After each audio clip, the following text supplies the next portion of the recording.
Fox News Senior Strategic Analyst and retired four-star General Jack Keane about this process and the potential threats that they will now face. General Keane, thank you for your time this morning ahead of time here. You know, we talk so much about the Taliban, but now there are reports of ISIS in the region, of ISIS in Kabul. Yesterday, we talked about al-Qaeda's increasing presence with the Haqqani network. This whole thing, General, just seems like it sits on a razor's edge. What are the growing threats?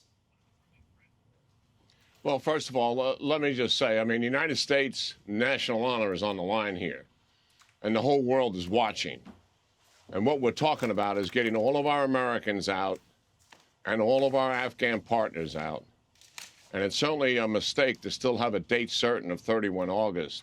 The declaration has got to be made to our own forces, to the State Department, and certainly to the Taliban, that we're going to stay here for as long as it takes to get our American citizens out and our Afghan partners. And you can either cooperate with us, Mr. Taliban, or not. But we are going to do this mission and complete it. We've already lost, Will, significant trust and credibility as a global leader in the world. I mean, the consequences, I think, are going to be felt for years to come as a result of this ill-conceived, hasty withdrawal, which set the date certain, which then robbed us of any opportunity to provide the necessary conditions to prevent a Taliban takeover and also to get our citizens out before we got out. And that is the heart of the problem that we've been trying to recover from in the last week or so, watching this disaster and debacle before our eyes. I'm convinced we have got to be determined about this and let people know that we're going to stay for as long as it takes to get the job done.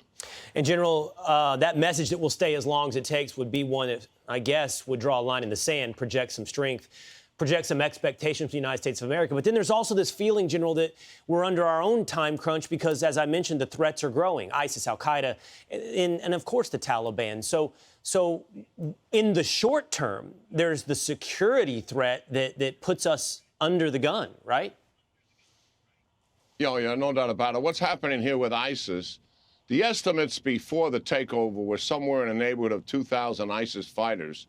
And who are these ISIS fighters? They're mostly Taliban guys who, when ISIS accomplished their mission and established in the Islamic State, which stunned the world back in 2014 in Syria and Iraq, a lot of rebranding went on with radical Islamist groups, and ISIS, became internationally celebrated. Right. So many of the Taliban guys moved and rebranded themselves as ISIS, one, thinking they're going to get some money, recruiting. And I think they probably, identified even more with maybe the ISIS ideology than the Taliban one. But they're mostly Afghan guys, not exclusively that.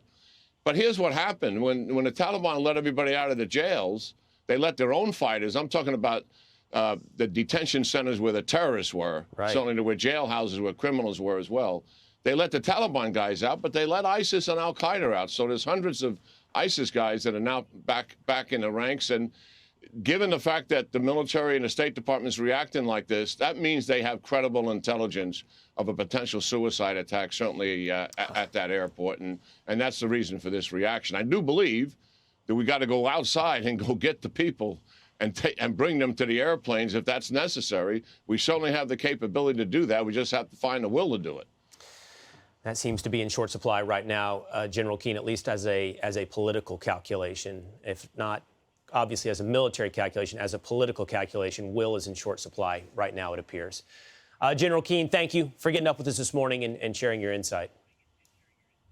Yeah, great talking to you, Will. Take care. You too.